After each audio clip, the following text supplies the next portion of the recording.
Thank you guys. మీ అందరికీ ధన్యవాదాలు. మొన్న కలిసినప్పుడు కొంతమంది కలిసినప్పుడు మనం కలుసుకుందాం, మాట్లాడుకుందాం. ఎందుకంటే ఈ సమస్య తీవ్రమైనది. ఉద్యోగాల రిక్రూట్మెంట్లు, ఉద్యోగాల నోటిఫికేషన్లు, వాటిలో జరిగిన కొన్ని చిన్న చిన్న ఇబ్బందులు, వాటి వల్ల మీకు జరుగుతున్న నష్టము, ఇవన్నిటికి సంబంధించి ఒకసారి నేను వచ్చింది నిజానికి నేను మాట్లాడడానికి, నేను లెక్చర్ ఇవ్వడానికి కాదు. మీరు చెప్పేది వినడానికి, మీరు చెప్పింది విని అర్థం చేసుకుని మరి ముందు పోయే క్రమంలో ఏమేం కరెక్షన్స్ చేసుకోవాలి అది చెప్పడానికి నేను వచ్చింది. అయితే నేను ఒక్క మాట మాత్రం ముందు చెప్తాను, తర్వాత మీరు please open up and tell me. అందరం మానవ మాతృలమే, అందరం కూడా మనుషులమే. పొరపాట్లు, లోటుపాట్లు, తప్పులు జరుగుతాయి జీవితంలో. ప్రభుత్వ నిర్వహణలో జరుగుతాయి, వ్యక్తిగతంగా జరుగుతాయి, కొన్ని జరుగుతాయి. కానీ జరిగినప్పుడు వాటి నుంచి నేర్చుకొని ఎట్లా ముందుకు పోతాం అన్నది ఇంపార్టెంట్. ఎందుకంటే అందరం మనుషులమే కాబట్టి డెఫినెట్గా అప్పుడప్పుడు మిస్టేక్స్ అవుతాయి, అందులో ఏం అనుమానం లేదు. కాకపోతే ఈ 9.5 ఏళ్ళు వీఆర్ న్యూ స్టేట్, కొత్త రాష్ట్రం. మనం కొత్త రాష్ట్రం అన్నప్పుడు ఏమవుద్దంటే ఆటోమేటిక్గా విభజన సమస్యలు, అంటే చాలా డిపార్ట్మెంట్ల బైఫర్కేషను, కార్పొరేషన్ల బైఫర్కేషన్ ఇంకా పెండింగే ఉంది. ఉదాహరణకు ఆర్టీసీ ఇంకా కూడా విభజన పూర్తి కాలేదు. కొన్ని రాష్ట్రాల్లో 2001లో ఏర్పడ్డ రాష్ట్రాల్లో కూడా జార్ఖండ్, ఛత్తీస్గఢ్, ఉత్తరాఖండ్ లాంటి రాష్ట్రాల్లో ఇప్పుడిప్పుడు అసెంబ్లీలు కట్టుకుంటున్నారు. ఇప్పుడిప్పుడు ఇంకా కుదురుకుంటున్నారు వాళ్ళు, అంటే 22-23 ఏళ్ళ తర్వాత. కానీ మనము 9.5 ఏళ్లలోనే చాలా చేసుకున్నాము. మీకు మిగతా వివరాలు నేను చెప్తాను, బట్ ఇది కూడా మనసులో పెట్టుకోండి. ఎందుకంటే కొత్త జోనల్ వ్యవస్థ తీసుకున్నాము, 95% లోకల్ రిజర్వేషన్స్ పెట్టుకున్నాము, బైఫర్కేషన్ ఇష్యూస్ అన్నీ ఉండే. ప్లస్ అందులో మనకు ఒక కేంద్ర ప్రభుత్వం, నాన్ సపోర్టివ్ కేంద్ర ప్రభుత్వం ఉంది. వాళ్ళు నాన్ సపోర్టివ్ కాదు, ఇన్ఫ్యాక్ట్ క్వైట్ అపోజ్డ్. వాళ్ళు ఏమనంటే తెల్లారలేస్తే మనం ఎడ్డమంటే వాళ్ళు తెడ్డం అనే బ్యాచ్ ఉందాడ. కాబట్టి ఇవన్నీ ఉన్నాయి. మీరు మాట్లాడడం మొదలు పెడితే we can start somewhere and then we can go around. మీరు ఎవరెవరు మాట్లాడదలుచుకున్నారు, ఏం చెప్పదలుచుకున్నారు, we can go. And please introduce yourself. నిలబడకు, కూర్చున్నమాట. మీరు ఒకసారి మీ పరిచయం చేసుకోండి, సో దట్ నేను కూడా పేరు పెట్టి మాట్లాడవచ్చు. Very good morning sir. ఇంత బిజీ షెడ్యూల్లో మీరు మా కోసం టైం ఇచ్చినందుకు, మాతో మాట్లాడి మా కాన్సర్న్స్ వినడానికి టైం ఇచ్చినందుకు we are all very thankful to you sir. ఇక్కడ గత అందరికీ తెలిసిన విధంగానే టీఎస్పీసీలో జరుగుతున్న కొన్ని అవకతవకలు, కొద్దిమంది చేతిలో జరిగిన తప్పిదాల వల్ల అందరూ సఫర్ అవుతున్నారు. వెదర్ ఇట్ ఈస్ ఫ్రమ్ నిరుద్యోగులు, ప్రభుత్వమైన టీఎస్పీఎస్సీ అయినా చాలా అధిక ఇబ్బందులు పడుతున్నాం సార్. దాని గురించి మాట్లాడడానికి మీరు టైం ఇచ్చినందుకు థ్యాంక్స్ సార్. సార్ అన్న కంటే అన్న అంటే బెటర్ కొద్దిగా. ఓకే మరి సార్ అంటే అంకుల్ ఫీల్. ఓకే అన్న. కొద్దిగా గడ్డం తెల్లగైంది కానీ ఇంకా హార్ట్ యంగే ఉంది. Yes sir you are always young. You are always inspiration for every Telangana youth here. First of all TSPC ప్రక్షాళన గురించి మీరు ముందుకొచ్చి మాట్లాడినందుకు చాలా థ్యాంక్ఫుల్ టు యూ సార్. దాని గురించి మాట్లాడడానికి ఒక్కొక్కరు క్వశ్చన్ ట్రై చేస్తున్నారు సార్. దాన్ని మీరు విని దానికి మీ సమాధానంగా ఒక హామీ, ఒక భరోసా ఇవ్వగలిగితే నిరుద్యోగ యువత అంతా ఈరోజు చాలా సంతోషంగా ఉండే ఛాన్సెస్ చాలా ఉన్నాయి సార్. ఒక్కొక్కటిగా ఫస్ట్ ఆఫ్ ఆల్ ప్రక్షాళన అనేది చాలా పకడ్బందీగా జరగాలని కోరుకుంటున్నాం సార్. మొత్తం ఎట్లా అంటే ఇంకా ముందు భవిష్యత్తు కాలంలో ఇట్లాంటి తప్పిదాలకు కూడా సఫర్ కాకుండా ఉండే విధంగా ఒక కఠినబద్ధమైన ఒక లా తీసుకొచ్చి అకౌంటబుల్ చేసే విధంగా టీఎస్పీసీలోనే ఉండే వాళ్ళనైనా ఎమినెంట్ పర్సన్స్ని, హానెస్ట్, ఇంటిగ్రిటీ ఉన్న పర్సన్స్ని పెట్టి చేయగలిగితే అది చాలా చాలా హెల్ప్ఫుల్ అవుతుంది సార్. శౌర్య సార్ నా పేరు. శౌర్య ఏ ఊరు? వనస్థలిపురం సార్. వనస్థలిపురం. శౌర్య చెప్పేది ఏంటంటే పిఎస్సి ప్రక్షాళన, పిఎస్సిలో జరిగిన తప్పులు, వాటికి బాధ్యత, భవిష్యత్తులో జవాబుదారీతనం ఎట్లా చేస్తారు, అంతే కదా స్థూలంగా. మొదటి పాయింట్ ఏంటంటే నిజంగా కూడా పిఎస్సిలో ఫుల్ టైం ఎంప్లాయీస్ లేకపోవడం వల్ల, అవుట్సోర్సింగ్లో కొంతమంది ఉండడం వల్ల ఒక తప్పు జరిగిన మాట వాస్తవం. కానీ నేను గుర్తు చేయాల్సింది ఏంటంటే పిఎస్సిలో జరిగిన తప్పుల్ని పట్టుకున్నది ప్రభుత్వమే, ఇంకెవరో పట్టుకోలేదు. ప్రతిపక్షాలు పట్టుకోలేదు, మీడియా పట్టుకోలేదు, పట్టుకున్నది మనమే. అందులో తప్పు జరిగింది అని ఇంటెలిజెన్స్ ద్వారా మనకు తెలియంగానే కొంతమంది 2-3 పిల్లలు తప్పులు చేసినారంటే ఎవరిని వదిలిపెట్టకుండా ఆఖరికి ఐఏఎస్ అధికారులను కూడా తీసుకొచ్చి పోలీస్ వాళ్ళ ముందు కూర్చోబెట్టి ఎట్లా జరిగింది, ఏం జరిగింది, వాళ్ళు ఫుల్ టైమా, పార్ట్ టైమా, ఎట్లా జరిగింది అనేది విచారణ జరిపించింది. 100 మంది పైగా అరెస్ట్ చేసింది కూడా ప్రభుత్వమే. నెంబర్ 1. 2 విషయాలు, ఒకటి గుర్తించింది తప్పు జరిగిందనేది ప్రభుత్వమే, పట్టుకున్నది ప్రభుత్వమే, మీరెవరు కంప్లైంట్ చేయకంటే ముందే. రెండవది ఎవరిని కూడా స్పేర్ చేయలేదు, అంటే ఐఏఎస్ అధికారులతో సహా ఎవరి పట్ల కూడా దాక్షిణ్యం ఏం లేకుండా అందరినీ కూడా పిలిచి వాళ్ళందరినీ కూడా పూర్తి స్థాయిలో విచారణకు సహకరించే విధంగా చేసినాం. అయితే జస్ట్ రెండు సీరియస్ లోపాలు అయితే కనబడుతున్నాయి. ఒకటి అవుట్సోర్సింగ్ ఉద్యోగులు ఉండడం అనేది, ఎందుకంటే వాళ్ళకి ఆ బాధ్యత ఉండదు, అకౌంటబిలిటీ ఉండదు, బాధ్యత ఉండదు. కాబట్టి అవుట్సోర్సింగ్ ఉద్యోగులు లేకుండా ఫస్ట్ చేయాల్సిన పని ఏంటంటే అసలు పిఎస్సిలో ఉండే అవుట్సోర్సింగ్ వాళ్ళందరినీ పక్కకు జరిపి అది ఫుల్ టైం మొత్తం అక్కడ రిక్రూట్మెంట్ పర్ఫెక్ట్గా కంప్లీట్ చేస్తే బాధ్యత పెరుగుతుంది, బరువు పెరుగుతుంది. నెంబర్ 1 అది చేయాలి. రెండవది, ఒకవేళ ఫుల్ టైం ఉద్యోగి తప్పు చేస్తే నా ప్రపోజల్ అయితే ఫస్ట్ ఆఫ్ ఆల్ రూత్లెస్గా, ఎందుకంటే ఒక్క తప్పు లక్షల మంది జీవితాలతో ఆడుకునే తప్పు అవుతుంది. ఇదేదో చిన్న తప్పు కాదు, చిన్న చిత్కా తప్పు కాదు. ఎవరో ఒక ఉద్యోగి లంచం దొరుకుతూ తీసుకుంటేనే మనం ఇవాళ సస్పెండ్ చేస్తున్నాం. అట్లా కాకుండా నా ప్రపోజల్ ఏంటంటే పిఎస్సిలో ఉండే ఉద్యోగి కనుక తప్పు చేస్తే, లీకేజీకి బాధ్యుడవుతే, తప్పు చేస్తే right away dismissal from service అది తేవాలి. ఆ ప్రక్షాళన చేసే బాధ్యత నాది, నెంబర్ 1. రెండవది నేను చెప్పేది, వాళ్ళ డిస్మిసల్ ఫ్రమ్ సర్వీసే కాకుండా అవసరమైతే ఆస్తులు జప్తు చేసే అధికారం కూడా ప్రభుత్వానికి రావాలి. అంటే అంత కఠినంగా ఉంటే తప్ప ఇది అరెస్ట్ కాదు, అంత ఈజీగా ఆగిపోయేది కదా. ఎందుకంటే ఎవరైనా మనుషులే, ఇందాక చెప్పినట్టు మనుషులకి వీక్నెస్లు ఉంటాయి. ఈ పేపర్ బయట అమ్ముకుంటే లక్షల రూపాయలు వస్తాయంట అని ఎవడో గొట్టంగాడు చెప్తాడు. చెప్పంగానే దానికి టెంప్ట్ అయ్యేటోళ్ళు ఉంటారు. నేను మనుషులు కాబట్టి, మనుషులకు ఉండే వీక్నెస్లు ఉంటాయి కాబట్టి, సో నా ప్రపోజల్ ఏంటంటే, ఒకటి మనం ఫుల్ టైం ఎంప్లాయీస్ పెట్టాలి, పార్ట్ టైం ఎంప్లాయీస్ తీసేయాలి, అవుట్సోర్సింగ్ వాళ్ళని తీసేయాలి, ఎందుకంటే వాళ్ళకి అంత బాధ్యత ఉండదు. రెండోది, ఒకవేళ ఫుల్ టైం ఎంప్లాయీ తప్పు చేస్తే right away dismissal from service. దాంతోపాటు వాళ్ళ ఆస్తులు కూడా జప్తు చేసే అధికారం ప్రభుత్వానికి. ఆ వెన్నులో భయం లేకపోతే మనుషులు జనరల్గానే తప్పులు చేస్తారు. మూడో పాయింట్ ఏంటంటే, పిఎస్సి మెంబర్స్ కూడా, టీఎస్పిఎస్సి మెంబర్స్ కూడా, సరే చైర్మన్ గారు ఇప్పుడు ఒక ఐఏఎస్ ఆఫీసర్ ఉన్నాడు, ఆయన బాగానే పనిచేసిన ఐఏఎస్ ఆఫీసర్, నిజానికైతే నిజాయితీ పరుడు జనార్దన్ రెడ్డి, అంతకుముందు పనిచేసిన చక్రపాణి కూడా నిజాయితీ పరుడు కాబట్టే మనం ఇంటర్వ్యూ కూడా తీసేసినాం. ఇంకా ఇంటర్వ్యూ తీసేయడమే కాదు, ఇంకొక మాట కూడా చెప్పాలి. ఇంటర్వ్యూ తీసేసి కేవలం రిటర్న్ ఎగ్జామ్ పెట్టడం వల్లనే గతంలో ఏపీపీఎస్సీలో జరిగిన స్కామ్లు ఏమి ఇక్కడ జరగలేదు. ఏపీపీఎస్సీలో ఆ రోజులో విపరీతమైన ఆరోపణలు ఉండేది. ఏమని, ఇంటర్వ్యూలో ఎక్కువ మార్కులు వేసినారు, ఫలానా వాళ్ళు తెలిసిన వాళ్ళు కాబట్టి, ఫలానా వాళ్ళ చుట్టాలు కాబట్టి. ఇప్పుడు ఆ బాధ లేదు. యూపీఎస్సీ చైర్మన్ వచ్చి 5 ఏళ్ల కింద నాకు ఒక మీటింగ్కి నన్ను కూడా పిలిచారు. యూపీఎస్సీ వాళ్ళు కూడా వచ్చి మనల్ని అభినందించారు. టీఎస్పీఎస్సీ ఏదైతే ఇంటర్వ్యూలు తీసేసిందో చాలా మంచి పని, దీనివల్ల అకౌంటబిలిటీ పెరిగిందని కూడా చెప్పారు. సో పిఎస్సీలో కొంత మంచి ఉంది, కొంత చెడు కూడా ఉంది. ఆ చెడును మొత్తం తీసేసి మంచిని ఇంకా కొద్దిగా ప్రమోట్ చేసి ట్రాన్స్పరెన్సీ ప్రమోట్ చేయడం బాధ్యత. పిఎస్సీ మెంబర్స్ యొక్క క్వాలిఫికేషన్స్ కూడా ఒకవేళ అన్క్వాలిఫైడ్ ఎవరైనా ఉన్నారనుకో, వాళ్ళని కూడా బోర్డు మొత్తం ప్రక్షాళన చేయాలి. వాళ్ళని కూడా అవసరమైతే మొత్తం బోర్డు తొలగించి కొత్త బోర్డు వేయాలి. కానీ remember, it's a constitutional body. మనం వేయడానికే మనకు అవకాశం ఉంటుంది తప్ప తీయడానికి లేదు. వాళ్ళు రిజైన్ చేయాల్సిందే తప్ప మనం స్క్రాప్ చేసే అధికారం మనకు లేదు.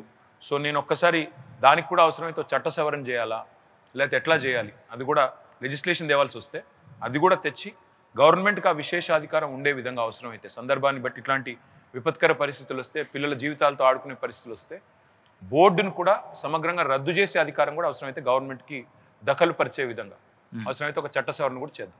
So these 3 things I'm committing to. Let me repeat. 1, ఆస్తులు జప్తు చేయడం, dismissal from service full time employee తప్పు చేస్తే. అసలు పార్ట్ టైం ఎంప్లాయీ లేకుండా ఫుల్ టైం ఎంప్లాయీలు పెట్టడం. మూడవది, బోర్డు ప్రక్షాళన చేయడం, అవసరమైతే బోర్డును రద్దు చేసే అధికారం అవసరమైతే గవర్నమెంట్ చేతిలోకి తీసుకోవడం. 3 చేసినట్టయితే కొంత వాళ్ళ వెన్నులో కూడా భయం ఉంటుంది. So I'm committing to all these things. Good morning sir, I'm Tejashri, Peddapalli నుంచి వచ్చాను. సార్, మనము రీసెంట్గా 10 years సెలబ్రేషన్ చేసుకున్నాం స్టేట్ ఫార్మేషన్కి. కానీ 10 years అయినా కూడా ఓన్లీ 1 Group 1 నోటిఫికేషన్ రిలీజ్ అయింది. That to 2 times prelims is about to cancel. Sir, మనతో పాటు ఫామ్ అయిన ఆంధ్రాలో they completed 2 notifications successfully and they are ready for the third one. I want you to just explain on this. Thank you Tejashri. Peddapalli అన్నారు కదా, పెద్దపల్లిలో ఎక్కడ? Ramagundam area. Ramagundam, Peddapalli district. Yes sir. మనం ఏం చేసామంటే, మనకు వాళ్ళకి తేడా ఏంటంటే, తెలంగాణ పోరాటమే నీళ్లు, నిధులు, నియామకాలు. సో నియామకాల్లో ఒక కాన్షియస్ డిసిషన్ ఏం తీసుకున్నామంటే, పాత జోనల్ వ్యవస్థ రద్దు చేసి కొత్త జోనల్ సిస్టమ్ తేవాలి. కొత్త జోనల్ సిస్టంలో రిజర్వేషన్ శాతం 95% చేయాలి. ఇది మనం ఒక ఎజెండా ఐటమ్ కింద పెట్టుకున్నాం. కాకపోతే దీనికి స్టిఫ్ ఆపోజిషన్ వచ్చింది కేంద్ర ప్రభుత్వం నుంచి. వాళ్ళు ఏమన్నారంటే, how can you do this, 95% local reservation అంటే అది కరెక్ట్ ఎట్లా అవుతుంది, తప్పు, అది చేయమని చెప్పి దాదాపు 2 ఏళ్ళు ఆపినారు. Group 1 ఇవ్వకపోవడానికి కారణం నోటిఫికేషన్ ఇవ్వడానికి. ఇప్పుడు ఆంధ్రాలో నిజమే మీరు చెప్పింది, 2 సార్లు చేసినారు. మనం ఒక నోటిఫికేషన్ ఇచ్చినాము, కానీ అది కూడా ఒక చిన్న పేపర్ లీకేజ్ అని అదని ఇదని దానివల్ల పోస్ట్పోన్ అయింది. రెండోసారి కూడా కండక్ట్ చేశాం. 2 సంవత్సరాలు దానివల్లే జాప్యం జరిగింది. తర్వాత 95% లోకల్ రిజర్వేషన్ సాధించుకున్నాము. ఫైనల్గా కేసీఆర్ గారు స్వయంగా వెళ్ళి ప్రధానమంత్రితో కూర్చొని ఆయన కాంటెక్స్ట్ ఎక్స్ప్లెయిన్ చేయాల్సి వచ్చింది. అంటే ఎందుకు 95% లోకల్ రిజర్వేషన్? ఎందుకంటే ఇప్పుడు తెలంగాణ అండ్ హైదరాబాద్, ముఖ్యంగా హైదరాబాద్లో ఈరోజు అన్ని రాష్ట్రాల వాళ్ళు ఉన్నారు. ఇక్కడ చదువుకున్న పిల్లలు అన్ని రాష్ట్రాల నుంచి వచ్చి ఇక్కడ స్థిరపడి 10th క్లాస్ ఇక్కడ చదివిన పిల్లలు చాలామంది ఉన్నారు, లక్షల సంఖ్యలో ఉన్నారు. మరి మనం జాగ్రత్తగా చేయకపోతే ఏ ఉద్దేశంతోనైతే తెలంగాణ వచ్చిందో ఆ ఉద్దేశం నెరవేరదు అని చెప్పి ఆ 95% వెనకాల పడ్డాం. దానివల్ల కొంత లేట్ జరిగింది. సరే, తర్వాత కొంత కోవిడ్ వల్ల కూడా మాకు ఇంకా ఫైనాన్సెస్ ఎంత స్టాల్ అయిందో మీకు తెలుసు. 1 lakh crore లాస్ వచ్చింది.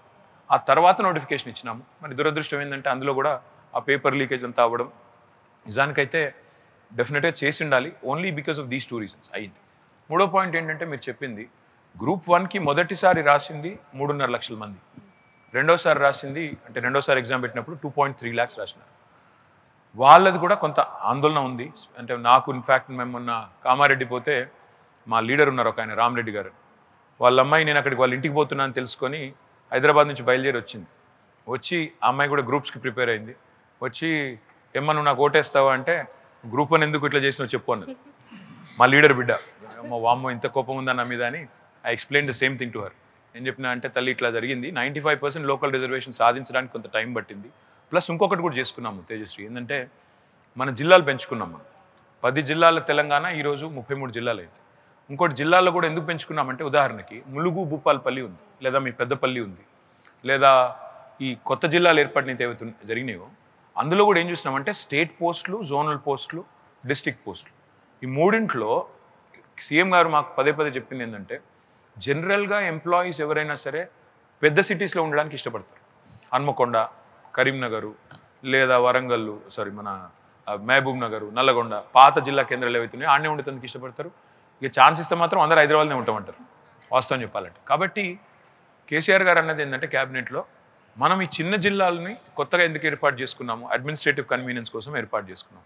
మరి అడ్మినిస్ట్రేటివ్ కన్వీనియన్స్ కోసం ఏర్పాటు చేసుకున్న తర్వాత అక్కడ కనుక ఎంప్లాయీస్ పనిచేయడానికి రాకపోతే, ఇప్పుడు ములుగు పిల్లగాడు ఉన్నాడు, లేదా ఒక అమ్మాయి ఉంది, అమ్మాయికి అక్కడే ఉద్యోగం రావాలి, అక్కడ ఆ ఉద్యోగాన్ని ఎవరో వరంగల్లో బాగా చదువుకున్న వాళ్ళు వచ్చి కొట్టేయకూడదంటే కొంత వాళ్ళకు కూడా ప్రొటెక్షన్ ఉండాలి.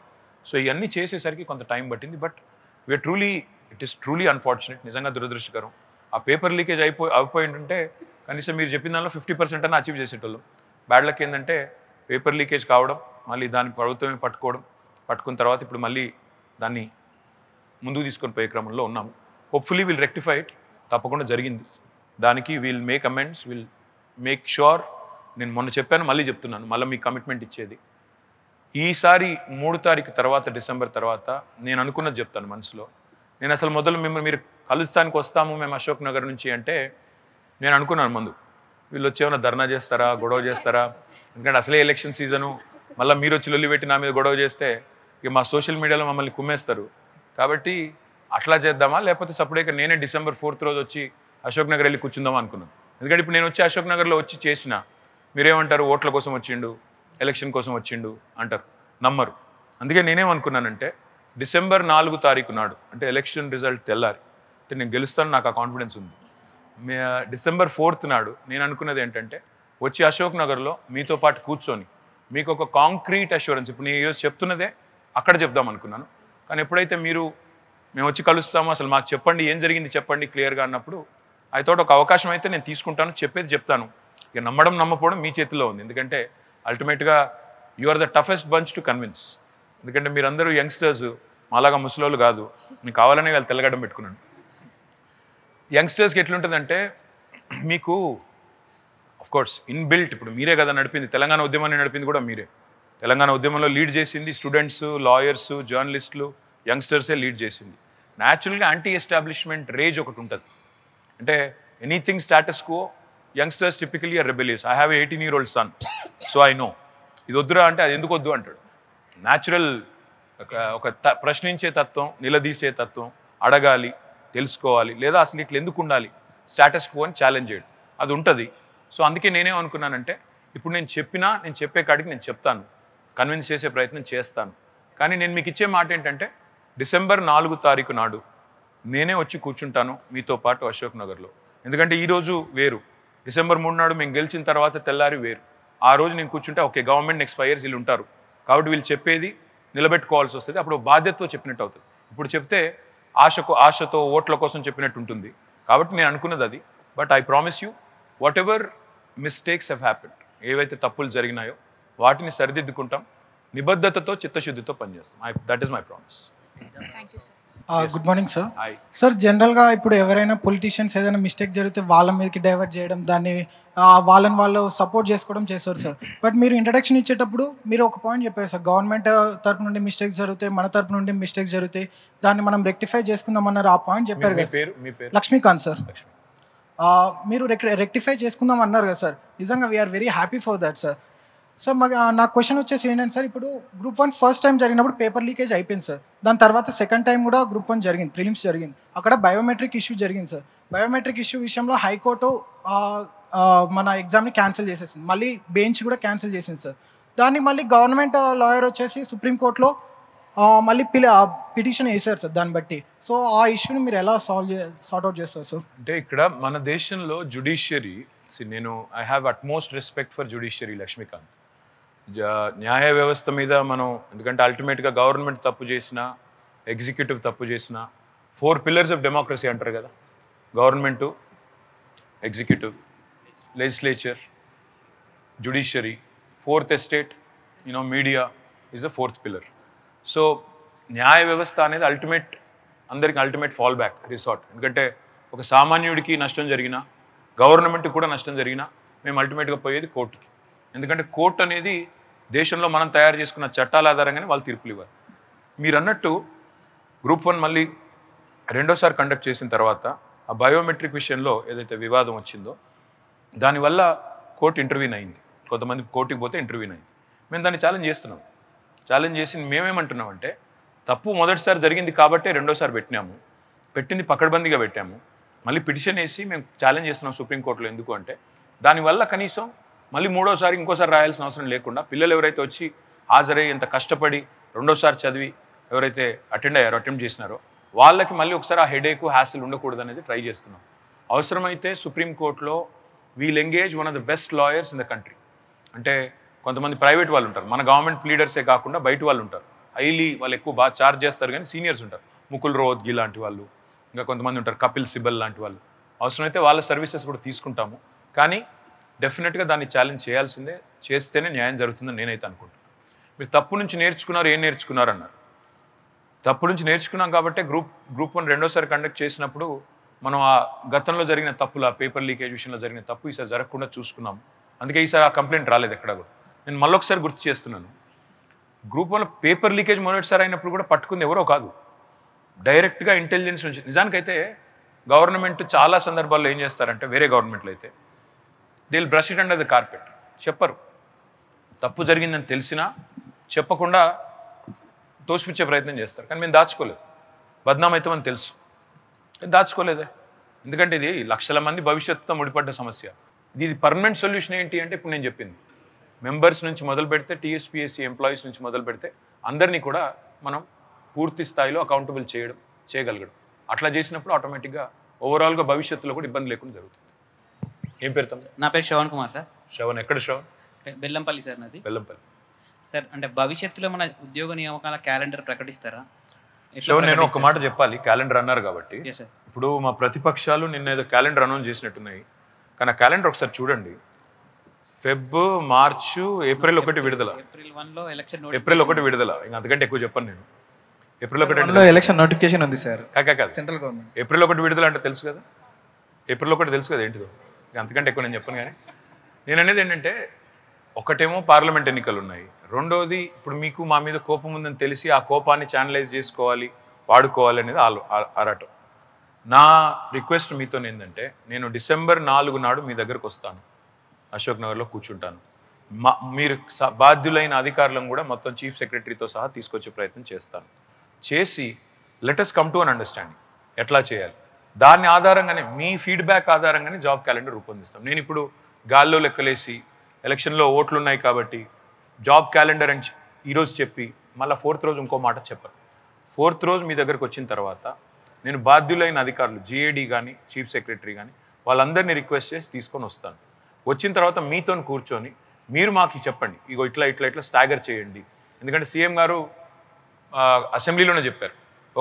ఒక పోటీ పరీక్షకి ఇంకో పోటీ పరీక్షకి, ఎందుకంటే పిల్లలు మల్టిపుల్ ఎగ్జామ్స్ రాస్తారు. ఇక్కడ కూర్చున్న వాళ్ళు మల్టిపుల్ రాసిన వాళ్ళు ఎంతమంది ఉన్నారు?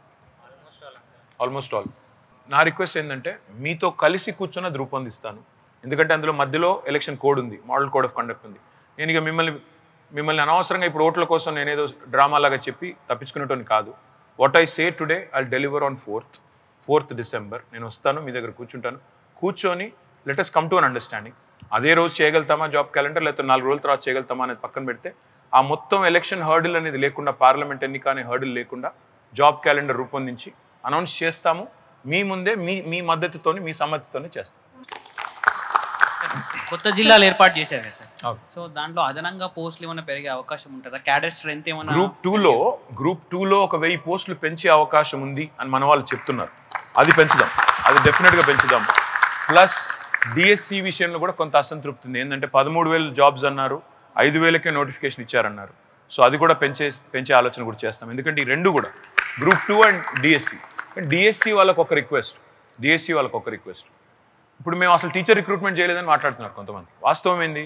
గురుకులాలు పెట్టిన తర్వాత, 1000 గురుకులాలు అయిన తర్వాత దాదాపు 21,000 ఉద్యోగాలు గురుకులాల్లో ఫిల్ చేసింది ఈ ప్రభుత్వం. సరే, అది గురుకుల బోర్డు ద్వారా చేసింది, అది వేరే విషయం. డిఎస్సి ద్వారా చేయకపోవచ్చు, కానీ అది కూడా అదే ఉద్యోగం కదా. అది ఉద్యోగం కాదంటే ఎట్లా? డిఎస్సిఏ ఉద్యోగం, అది ఉద్యోగం కాదంటే సేమ్ క్వాలిఫికేషన్, సేమ్ పీపుల్, అది కూడా గవర్నమెంట్ ఉద్యోగమే. కాబట్టి నా విజ్ఞప్తి ఏంటంటే, కన్వెన్షనల్ థింకింగ్ ఏదైతుందో గ్రూప్స్, డిఎస్సి, పిఎస్సి అనేది అట్లా కాకుండా ఈ ప్రభుత్వం వచ్చిన తర్వాత ఒక లెక్క చెప్పాలి మీకు నేను తొందరగా. నేను ఇంకొక మాట దయచేసి ఇక్కడ మీకు వచ్చిన మీ అందరినీ కూడా కోరేది, నేను మొత్తం లెక్కలతో సహా వచ్చాను. ఈ లెక్కలు కూడా, అమ్మాయి నీ పేరేమా? లావణ్యకి ఇస్తాను. I'll give you copies also. అసలు మొత్తం ఎంత రిక్రూట్మెంట్ కంప్లీట్ చేశాము నేను ఒక్కసారి తొందరగా లెక్క చెప్తాను. మేము పిఎస్సి ద్వారా కంప్లీట్ చేసింది 35,250. తర్వాత టిఎస్ఎల్ పిఆర్బి అంటే పోలీస్ రిక్రూట్మెంట్ బోర్డు ద్వారా 2 దఫాలుగా చేసింది 50,000 పైచిలకు, 52,000. తర్వాత మెడికల్ అండ్ హెల్త్ బోర్డు ద్వారా 2,000. తర్వాత డిపార్ట్మెంటల్ స్టాఫ్ సెలక్షన్ కమిషన్ ద్వారా 23,000. తర్వాత ఇతర ఇన్స్టిట్యూషన్ల ద్వారా 49,000. మొత్తం చేసింది 1,60,083. ఇక్కడ ఒక్క మాట చెప్పాలి మీకు నేను. నాకు మొన్న కొంతమంది మెసేజ్ పంపారు, సార్ మీరు మిమ్మల్ని నమ్మాలంటే ఆల్రెడీ గ్రూప్ 4 ఏఈ అయింది, టెస్ట్ అయిపోయింది, రిజల్ట్ విడుదల చేయండి అన్నారు. నేను మాట్లాడాను, మా చీఫ్ సెక్రటరీ గారిని అడిగాను, చూడండి మేడం ఇది ఇట్లా వచ్చింది మెసేజ్ అని. మేడం ఏమన్నారంటే చెక్ చేసుకున్నారు, పిఎస్సితో చెక్ చేసి నాకు చెప్పారు, సార్ అదేదో కోర్టు ఆర్డర్ ఉందంట, దానివల్ల విడుదల చేయలేకపోతున్నాం అంటున్నారు. బట్ ఆల్రెడీ ఎగ్జామ్ అయితే అయిపోయింది, సవ్యంగా జరిగింది, రిజల్ట్ ఏదో కోర్టు ఆపిందంట, అందుకే ఆపారని చెప్పారు. నా పాయింట్ ఏంటంటే 1,60,083 ఉద్యోగాల భర్తీ పూర్తయింది. కంపారిజన్ కోసం చెప్తున్నాను, వేరే ఉద్దేశం కాదు. మాకంటే ముందు కాంగ్రెస్ ప్రభుత్వం ఉన్నది ఈ రాష్ట్రంలో. ఉమ్మడి ఆంధ్రప్రదేశ్లో 23 జిల్లాల ఉమ్మడి ఆంధ్రప్రదేశ్లో 2004 నుంచి 14 వరకు 10 ఏళ్ళు కాంగ్రెస్ ప్రభుత్వం మొత్తం రిక్రూట్మెంట్ చేసింది ఎంత తెలుసా మీకు? 10 ఏళ్లలో ఏపీపీఎస్సీ ద్వారా 10 ఏళ్లలో 24,000. 10 ఏళ్లలో. ఇది ఉమ్మడి ఆంధ్రప్రదేశ్. అందులో తెలంగాణ వాటా 42% అనుకుంటే 10,000. సంవత్సరానికి 1000 ఉద్యోగాలు వాళ్ళు రిక్రూట్మెంట్ చేశారు. మేము సంవత్సరానికి 16,000 ఉద్యోగాలు, కొత్త రాష్ట్రం అయినప్పటికీ, జోనల్ ఇష్యూస్ ఉన్నప్పటికీ, ఇతరత్రా ఉన్నప్పటికీ సంవత్సరానికి 16,000 చేశాం. ఇవాళ భారతదేశంలో హైయెస్ట్ రిక్రూట్మెంట్ చేసిన రాష్ట్రం ఏది తెలుసా మీకు? గవర్నమెంట్ సెక్టర్లో తెలంగాణ. పబ్లిక్ సెక్టర్ ఎంప్లాయ్మెంట్ గుజరాత్లో మనకంటే ఎంత పెద్ద రాష్ట్రం అంటే, గుజరాత్లో మొత్తం గత 10 ఏళ్లలో చేసింది వాళ్ళు మనకంటే దాదాపు, మనం 4 కోట్లు అనుకుంటే వాళ్ళు దాదాపు 7 కోట్లు వాళ్ళ జనాభా. వాళ్ళు చేసింది 1.5 లక్షలు రిక్రూట్మెంట్. రాజస్థాన్ జనాభా 8,40,00,000. అక్కడ ఇచ్చిన ఉద్యోగాలు 1,31,000. గుజరాత్ జనాభా 6.5 కోట్లు, అక్కడ ఇచ్చిన ఉద్యోగాలు 1,60,000. తెలంగాణ 4 కోట్ల జనాభా, కొత్త రాష్ట్రం, తలకాయ నొప్పులున్నా, బైఫర్కేషన్ ఇష్యూస్ ఉన్నా, మనం కంప్లీట్ చేసింది 160. ఈ అడ్డంకులన్నీ రాకపోతే ఈ పాటికి ఇంకో 40,000 కూడా అయిపోయింది, అంటే 2 లక్షలు దాటేది. నేను అనేది ఏంటంటే, దయచేసి మిమ్మల్ని కోరేది ఇంకొక మాట కూడా చెప్పాలి నేను, మీకు అర్థం. ఇదంతా మీకు డేటా ఇస్తాను నేను, ఇదేదో నా సొంత కవిత్వం కాదు, నేను తయారు చేసింది కాదు. మొత్తం సోర్స్ ఇస్తాను, డేటా ఇస్తాను. నేను తప్పు చెప్తే ఏ శిక్షకైనా సిద్ధం, మీరు ఏ చేసినా పర్వాలేదు. Every year government of India ఒక రిపోర్ట్ రిలీజ్ చేస్తుంది, దాని పేరు పీరియాడిక్ లేబర్ ఫోర్స్ సర్వే. అంటే ఏ రాష్ట్రంలో అన్ఎంప్లాయ్మెంట్ ఎంత ఉంది. అక్టోబర్లో వాళ్ళు రిపోర్ట్ రిలీజ్ చేసిన దాని ప్రకారం తెలంగాణ 15 నుంచి 59 ఏజ్ గ్రూప్లో అన్ఎంప్లాయ్మెంట్ రేట్, అంటే వర్క్ ఫోర్స్ అంటే అదే కదా. సో ఏజ్ గ్రూప్లో మన అన్ఎంప్లాయ్మెంట్ రేటు భారతదేశంలో 36 ఉన్నాయి. మొత్తం స్టేట్స్, యూనియన్ టెరిటరీస్ కలిపితే 28 రాష్ట్రాలు, 8 యూనియన్ టెరిటరీస్. మొత్తంలో మన ర్యాంక్ ఎంత తెలుసా? 18. 4.6% ఇస్ అవర్ అన్ఎంప్లాయ్మెంట్. అండ్ 36 స్టేట్స్లో మనం 18th, అంటే మధ్యలో ఉన్నాం. వాస్తవాలు ఇవి. కానీ ప్రాపగాండా, సోషల్ మీడియా, హడావుడి, తిట్లు, కూర్చొని కూల్గా ఆలోచించండి. కూల్గా ఆలోచించి నాకు చెప్పండి. లేదన్నా నిజమే, నువ్వు చెప్పింది తప్పు, ఇంతకంటే ఎక్కువ చేసిన వాళ్ళు ఉన్నారు, please show me the data. నేను రేపు ఇదంతా కూడా ఇప్పుడు నేను మీకు చెప్తున్నదే కంపైల్ చేసి ఒక వెబ్సైట్లో పెట్టి మీకే ఇస్తా లింక్. దయచేసి మీ గ్రూప్లో పెట్టండి, చెక్ చేసుకోమనండి. తెలుగులో ఇస్తాను, ఇంగ్లీష్లో తయారు చేస్తాను వెబ్సైట్. మీరు చెక్ చేసుకోండి. నేను చేసిన తప్పు అయితే యూ పనిష్ మీ. నేను చెప్పింది కరెక్ట్ అయితే దయచేసి వాళ్ళని అడగండి. అన్న చెప్పిండు, ఇది కరెక్టా కాదా మీరు చెప్పండి, మాకు సమాధానం చెప్పండి అని అడగండి. ఇప్పుడు నేను నిజంగా చెప్తున్నా బ్రదర్, నేను ఒక 7-8 ఏళ్ళు ఉద్యోగం చేసిన. అవతల మాట్లాడేటోడు రాహుల్ గాంధీ ఉద్యోగం చేసిండు ఎక్కడైనా దేశంలో, ప్రపంచంలో ఎక్కడైనా? రేవంత్ రెడ్డి చేసిండా? నేను ఉత్తానే అంటలేండి, మజాక్ కోసం చెప్తలేను.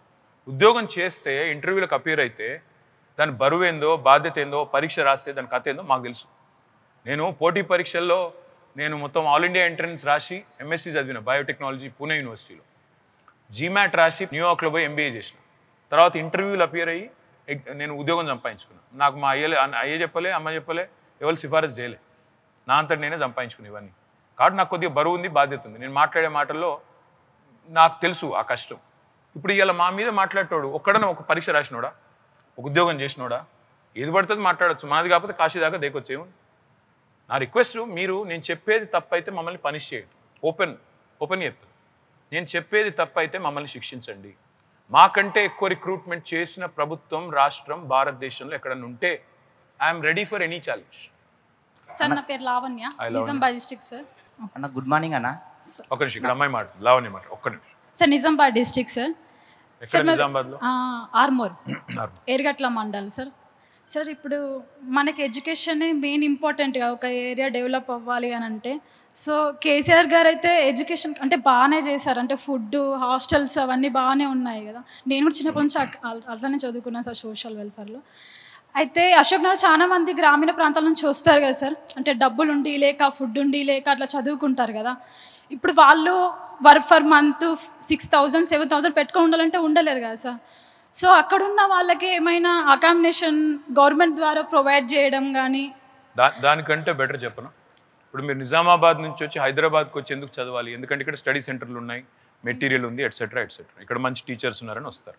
నా ప్రపోజల్ ఏంటంటే అన్ని జిల్లాల్లో ఇప్పుడు కొన్ని స్టడీ సర్కిల్స్ పెట్టాము, స్టడీ సెంటర్స్ పెట్టాము. నా ప్రపోజల్ నెక్స్ట్ టైంలో, నేను యాక్చువల్ అశోక్ నగర్ వచ్చిన చెప్దాం అనుకున్నాను, ఈరోజే చెప్తున్నాను. ఇప్పుడు 33 జిల్లాలు అయినాయి. 33 జిల్లాల్లో మంచి లైబ్రరీస్ కడుతున్నాము. 33 జిల్లాల్లో అత్యాధునికమైన స్టడీ సెంటర్స్ కట్టి అప్పుడు ఏమవుతుందంటే, మీరు ఆర్మూరు నుంచి హైదరాబాద్లో అశోక్ నగర్ వచ్చి నెలకు 10,000 ఖర్చు పెట్టుకొని ఇక్కడ అవస్థపడాల్సిన అవసరం లేకుండా, నేను ఒకవేళ నిజామాబాద్లోనే చేస్తే మీరు అప్ అండ్ డౌన్ చేయొచ్చు, ఇంటికి పోయి రావచ్చు రోజు.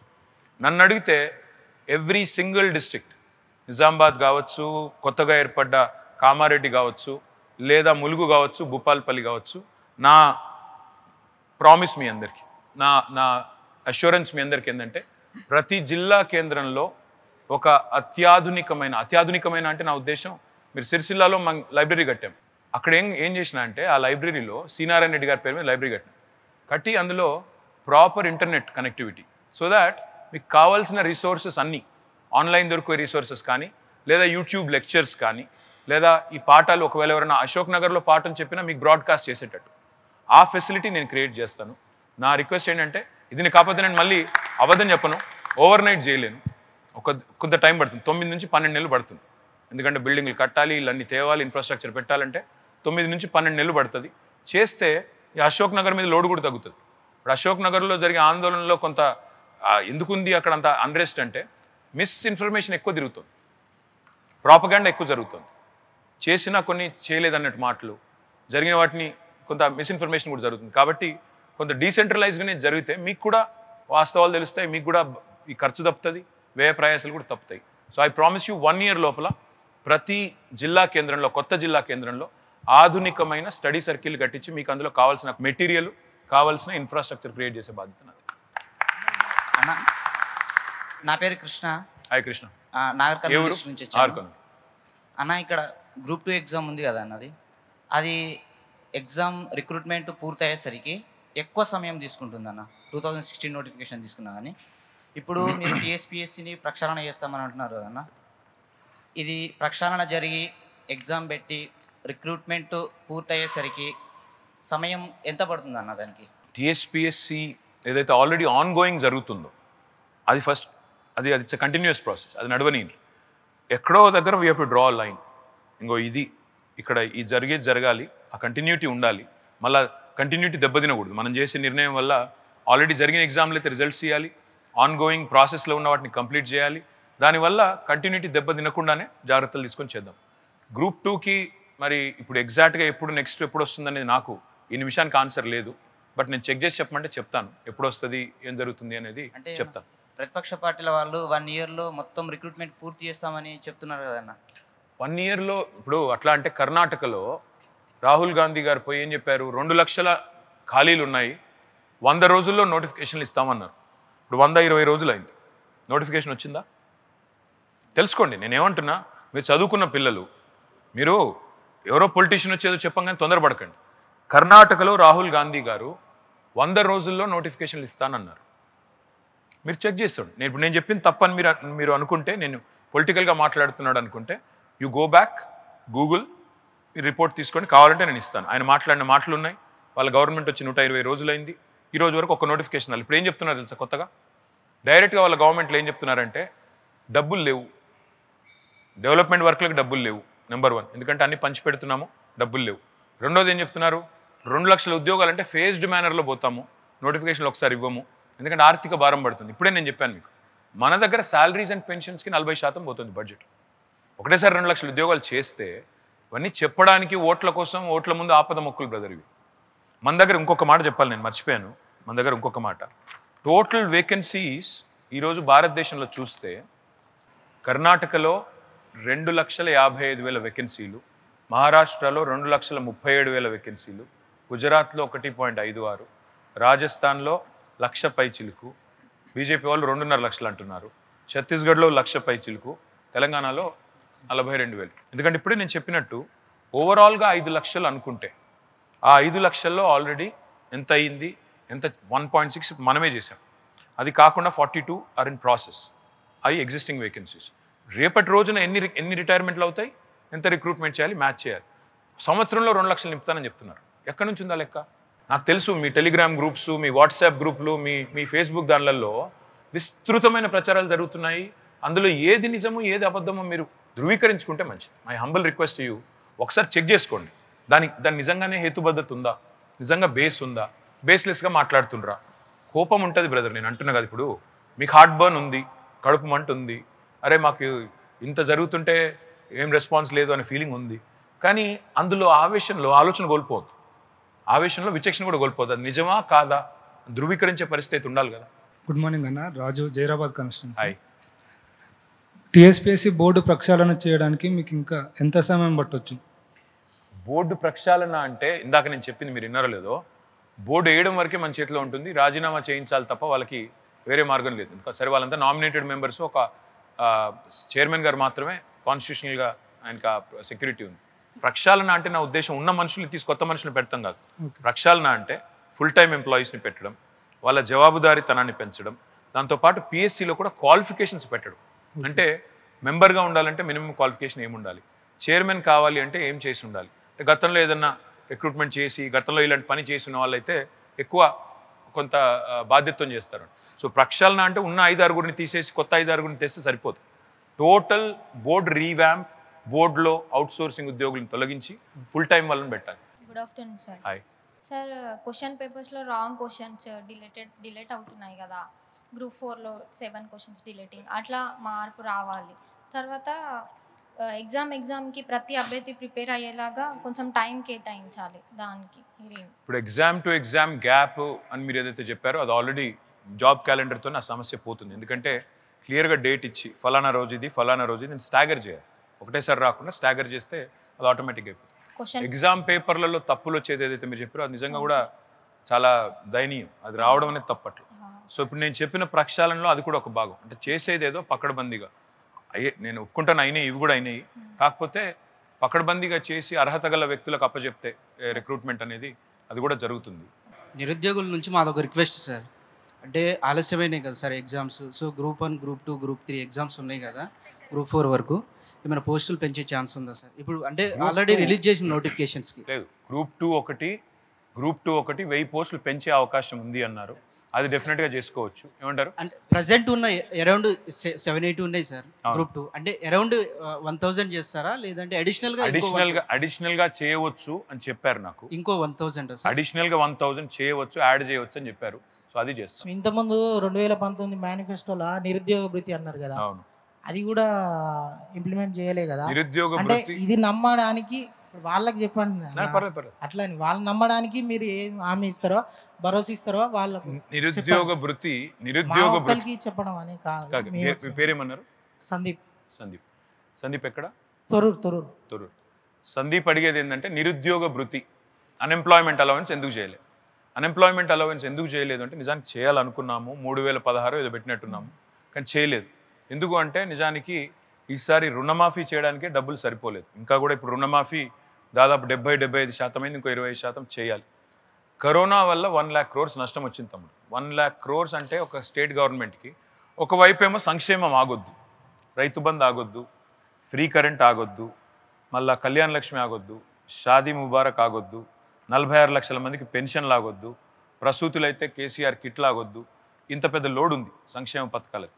కాబట్టి డబ్బులు సరిపోలేదు, దానివల్ల మేము పెట్టలేదు నిరుద్యోగ వృత్తి. అయితే నిరుద్యోగుల బాధ ఏంటంటే అందరి తెలంగాణ మొత్తం మీరు మంచిగా చేస్తున్నారు, అందరి కుటుంబాలలో కేసీఆర్ అంటున్నారు, కానీ నిరుద్యోగులు ఏం పాపం చేసిల్లని వాళ్ళ అభిప్రాయం. మీరు కుటుంబంలో మీరు భాగం కదా. ఇప్పుడు మీ ఫాదర్ ఏం చేస్తారు సందీప్? ఇప్పుడు నిరుద్యోగులకే కదా. మీ ఫాదర్ ఏం చేస్తారు? వ్యవసాయం. మీ ఫాదర్కి రైతు బంధు వస్తుందా? వస్తుంది. ఎంత వస్తుంది? సంవత్సరానికి 10,000. సంవత్సరానికి 10,000. 1 ఎకరం ఉందా? తర్వాత రైతు బీమా ఉందా? ఉన్నది. ఉచిత కరెంట్ ఉందా? ఉన్నది. మరి ఇవి ఇప్పుడు భారతదేశం అనేది ఒక కుటుంబ వ్యవస్థ. కుటుంబ వ్యవస్థలో తండ్రి వేరు, కొడుకు వేరు, అమ్మ వేరు ఉండదు కదా. అల్టిమేట్గా ఓవరాల్గా ఏం జరిగినా అందరికి లాభం జరుగుతుంది కదా. అందరికి లాభం జరుగుతున్నప్పుడు ఓవరాల్గా మనం ఇప్పుడు మీ నాన్న రైతు బంధు అయిపోయి నీకు నిరుద్యోగ వృత్తి వస్తే ఊకో కదా, 2 రావాలంటావు కదా. సో అట్లా కొన్ని ఆర్థిక పరిమితులు ఉన్నప్పుడు తప్పవు. నేను మాట్లాడేది ఏంటంటే చెప్పను అడగని టఫ్ క్వశ్చన్ అడగని రాదు. బయట వ్యతిరేకత ఉన్నదాన్ని మీ దగ్గర తీసుకొచ్చి మాట్లాడుతున్నా నేను, అంతేగాని 100%. ఇప్పుడు వాళ్ళు వీళ్ళు చెప్పినా నేను కాదు. సందీప్, ఇప్పుడు నేను మీ అందరికి కూడా రిక్వెస్ట్ చేసేది, సందీప్ అడిగేది బయట ఉండే క్వశ్చన్స్ ఇవి. మీరు ఇప్పుడు మమ్మల్ని ఏదో 10 మంది ఇక్కడ కూర్చున్న 20 మందిని ఏదో చెప్పేసి అవతల పడతా అంటే కాదు, బయట అడిగే క్వశ్చన్ ఇది కాబట్టి గట్టిగా అడుగుతున్నాడు. I complement you. ఒక ఫైనల్ అష్యూరెన్స్ ఇవ్వండి సార్, నిరుద్యోగ సమాజం చాలా నిరాశ నిస్పృహల్లో ఉన్నారు. ఫస్ట్లీ మీ అందరికి థ్యాంక్స్. ఎందుకంటే వచ్చి మీ బాధ, మీ ఆవేదన మొహమాటం లేకుండా డైరెక్ట్గా మొహం మీదనే చెప్పినందుకు థ్యాంక్ యూ. ఎందుకంటే ఈ ప్రశ్నలు బయట ఉన్నాయి, మీరు అడిగినవన్నీ దాదాపు అన్ని కవర్ అయినాయి అనుకుంటున్నాయి. మనం కవర్ కానీ ఇంటో కూడా మాట్లాడతా. ముగించే ముందు ఇంకా చిన్న రిక్వెస్ట్ మీ అందరితో, మీరు ఒక 5 నిమిషాలు మీరు నిరుద్యోగులు, మేము ఉద్యోగ పరీక్షలు రాస్తున్న వాళ్ళము అనేది ఒక్క 5 నిమిషాలు, ఎక్కువసేపు కాదు, ఒక 5 నిమిషాలు మర్చిపోయి ఒక సగటు తెలంగాణ బిడ్డగా, ఒక సగటు తెలంగాణ మనిషిగా మీరు దయచేసి ఆలోచించండి. ఈ 9.5 ఇయర్స్లో ఏమేం మారిందో మీ కళ్ళ ముందు అది కూడా చూడండి. పవర్ మెరుగైంది, డ్రింకింగ్ వాటర్ బెటర్ అయింది. మీది మునుగోడు అన్నారు కాబట్టి మీ దగ్గర ఫ్లోరోసిస్ ఎట్లుంటుండే, ఇవాళ ఎట్లా ఒక్క ఫ్లోరోసిస్ లేని విలేజ్ వచ్చింది. ఇరిగేషన్ బాగైంది. మీరు చూసినట్టయితే వ్యవసాయంలో ఇవాళ 68 లక్షల మెట్రిక్ టన్నుల ధాన్యం పండించే తెలంగాణ 3.5 కోట్లకు వచ్చింది. ప్రతి జిల్లాకు ఒక మెడికల్ కాలేజ్ వచ్చింది, ప్రతి జిల్లాకు నర్సింగ్ కాలేజ్ వచ్చింది. అందులో మెడికల్ కాలేజ్, నర్సింగ్ కాలేజ్ వస్తే ఎస్సీ, ఎస్టీ, బీసీ, మైనారిటీ పిల్లలకే రేపటి రోజున ఎక్కువ సీట్లు వచ్చేది. దాంతోపాటు మీరు చూస్తే 1001 గురుకుల పాఠశాలలు వచ్చినాయి. విద్య బాగైతుంది, వైద్యం బాగైతుంది, కరెంటు, వ్యవసాయము, సాగునీరు, తాగునీరు, పల్లెలు బాగైతున్నాయి, పట్టణాలు బాగైతున్నాయి. Telangana per capital income highest అనేది తెలుసా మీకు భారతదేశంలో? మీరే చదువుతారు కదా ఎగ్జామ్లకి. మరి తెలంగాణ పర్ క్యాపిటల్ ఇన్కమ్ ఊరికైనా చూమంతరంటేనే పెరిగిందా? ఇన్ని జరుగుతున్నాయి. ఇంకోటి నేను చెప్పేది ఏంటి, హైయెస్ట్ రిక్రూట్మెంట్ కూడా భారతదేశంలో జరిగింది ఇక్కడే. మీరు కావాలంటే మీరు డబుల్ చెక్ చేయండి, నన్ను స్క్రూటినైజ్ చేయండి. నేను చెప్పేది తప్పైతే లోటుపాట్లు ఉంటే ఇప్పుడు నేను చెప్పినట్టు 1, 2, 3, 4 స్టెప్స్ చెప్పాను. ఇవన్నీ రేపు పొద్దున్న నేను లాంచ్ చేసే వెబ్సైట్లో మా ప్రామిసెస్ కింద నేను పెడతాను. ఇది మా promise to the youth of Telangana అని పెడతాను. మీరు దయచేసి సర్క్యులేట్ చేయండి. కాంగ్రెస్ వాళ్ళు వస్తే మాత్రం అడగండి. మరి అక్కడ కర్ణాటకలో 1,00,000 మందికి ఇస్తానన్నారు ఉద్యోగాలు, 2,00,000 ఉద్యోగాలు ఇస్తా అన్నారు, 100 రోజుల్లో నోటిఫికేషన్ అన్నారు, ఒక్కటి ఇవ్వలేదు, ఇప్పుడు ఫేజ్డ్ అంటున్నారు. ఏం కారణం అని అడగండి, తప్పే ఉంది. Okay, thank you.